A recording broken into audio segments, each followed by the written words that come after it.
Hello and thanks for joining School of the American Rifle. Today's video is a barrel autopsy. We're going to reveal who the manufacturer is later on in the video. As with all of our content, whether or not we show who makes something or whether we conceal it, the purpose is not to disparage or attack companies who make a problem or a problem product or an issue with the product. It's to how to potentially identify a problem and maybe fix a problem. Some problems are so extensive they can't be repaired, and we'll state so in videos. That being said, we're going to show you what we found with this particular barrel. We know it's a problem. It was sent to us because it has a problem. The manufacturer is aware of it and has already sent an RMA and a return shipping label for this. So let's go ahead and dig into this. So first thing, I want to show you what the primary issue is for it being here. So let me heat this upper up real quick. It's a thermal fit. 2, 3, 4, 5.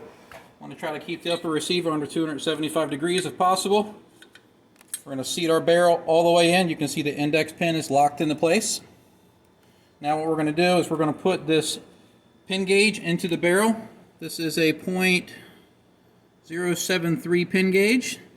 And typically this is supposed to point straight up and down when the upper receiver is also square to the horizon. As you can see, it's not pointing in the right place. So we're going to put it this way and show you how the gas port is pointing off.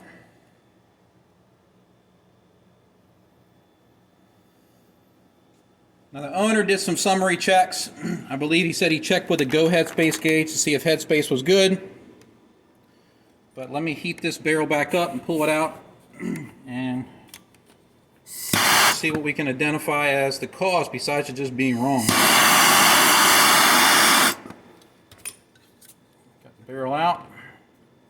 Move my torch so I don't burn myself.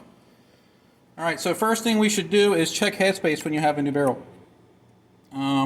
And let's go ahead and take the 556 go gauge 1.4646. We seated it. We're going to use an assembled bolt carrier. We're going to put it in here and we're going to try to turn it. So we get rotation of the bolt. That's what we want for a go gauge. But let me show you the problem we have here. This is a field gauge. This is the reject gauge. The bolt should never close on this. Let's put it in. And there we go. It just turned. And why is that? Because the barrel extension is loose. So the barrel extension on your barrel is what controls your headspace. If you slightly unseat it, the headspace gets longer. There it is right there. A little bit of rust in the threads.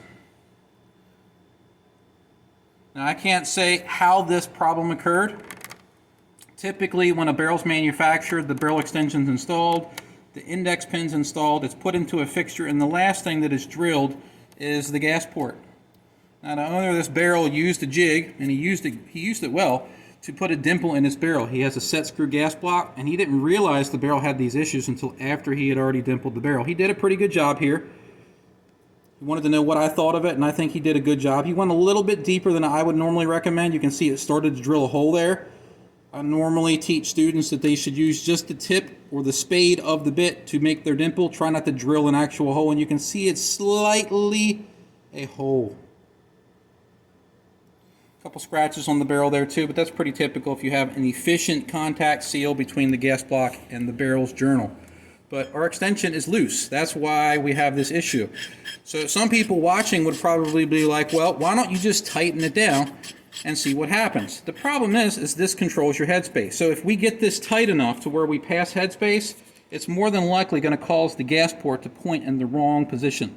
So if you had a bucket of extensions, you could probably sit here and tamper with this and try to get something to line up with this pointing at 12, and you could fix the problem. It's not impossible to fix this. It's just beyond most people's ability to fix.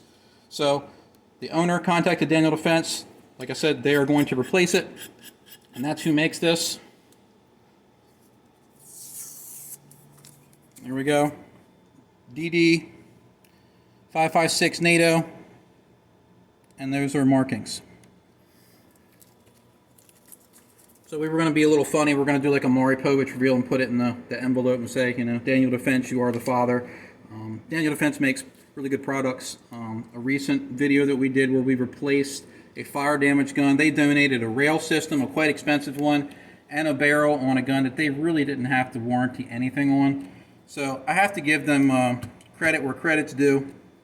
they have a problem here, they immediately owned up to it and they're going to replace it. But this is one of those things where when you have a barrel, regardless of who makes it, when you first open it up out of the box, take a look at some things. Try to mock it up into your upper receiver.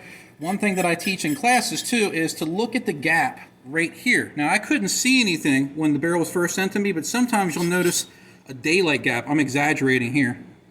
You'll see a daylight gap like this if the extension is not timed properly or if it's just loose. Typically, you do not see barrel extensions loosening up on a chrome line phosphate barrel. It's normally something you see on nitride barrels, and it has to do with the manufacturing process, the order in which way they do things. So if they were to assemble everything and then nitride it, depending on the process of nitriding or whatever nomenclature they use to call the nitriding process, sometimes it can cause the threads to relax and lose their torque or tension. So I'm not saying nitride's bad, but if it's done the wrong way, it can be bad. It's rather rare for a phosphate barrel to unscrew like this. So that's what's wrong with this barrel. Everything else on this, besides the extension being loose, does check out. I checked it off video. Let's try the extension gauge sans a... and this is the no-go gauge. You can see that it rotates freely. It shouldn't. Even if I tighten this down all the way, it still rotates freely. So headspace is a little sloppy on this just because it's not crushed down all the way. It was new in the box when we got it, or when the owner got it. He didn't do anything to it besides dimple it and put it into an upper, and then he was like, oh no. So good for Daniel Defense for backing this up. They could have went back and forth with the owner and said, no, it's not really a problem. Just to show you everything else is good with it, let's try it with the throat gauges. Let me get the 556 gauge. Here we go here. That goes in and out nice and easy. That's what we want. Shouldn't have any sticking. Muzzle erosion gauge. Only goes in 1 or 2 notches. Good. Throat erosion. Doesn't even go to 1. Let's check the threads real quick on the other end. This is our thread concentric gauge.